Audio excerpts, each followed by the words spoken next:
I would take a lot of time on my notes and still didn't understand a lot of the things I'd written. I was looking for a way to deliver my notes at uni for someone with a more visual brain who learns best when looking at images or diagrams, drawings, and that kind of thing. My DSA instructor told me about ivvi. I didn't know about it. Yeah, it just seemed to work for me. It was easier to use than other systems that I tried before. I'm like audio recording the lectures with a microphone, and then the ivvi app transcribes it for me, which is really useful to have a transcription of everything said because audio memory can be tricky.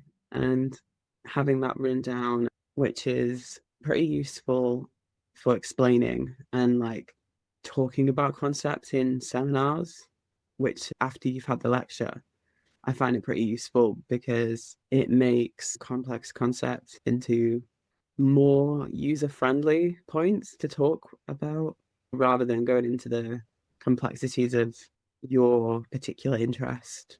And it also does map out the information by topic, which can be really helpful for connecting topics and sort of like applying that roadmap to other concepts.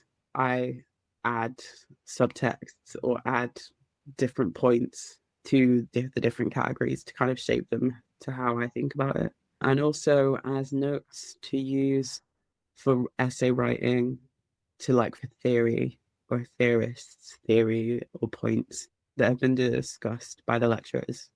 So I use the transcriptions particularly to go back to particular works that an artist has done that my lecturers talked about.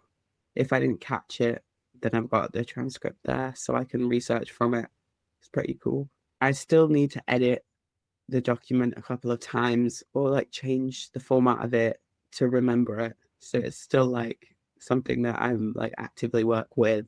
It doesn't just do the work for me. But also it gives you a chance to like type or delete words. Then you kind of get into a habit of like changing and editing the transcription, which can be great for adding your own thoughts in. So it's really great for someone if they have like a running monologue in lectures where their brain is like constantly going when they're thinking about something. But yeah, it's great for like dance lectures.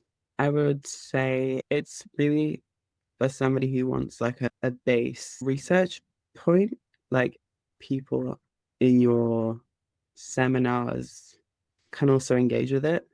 So it's like a great resource to have for talking about things. I would say it's good for people who look at information visually. Yeah.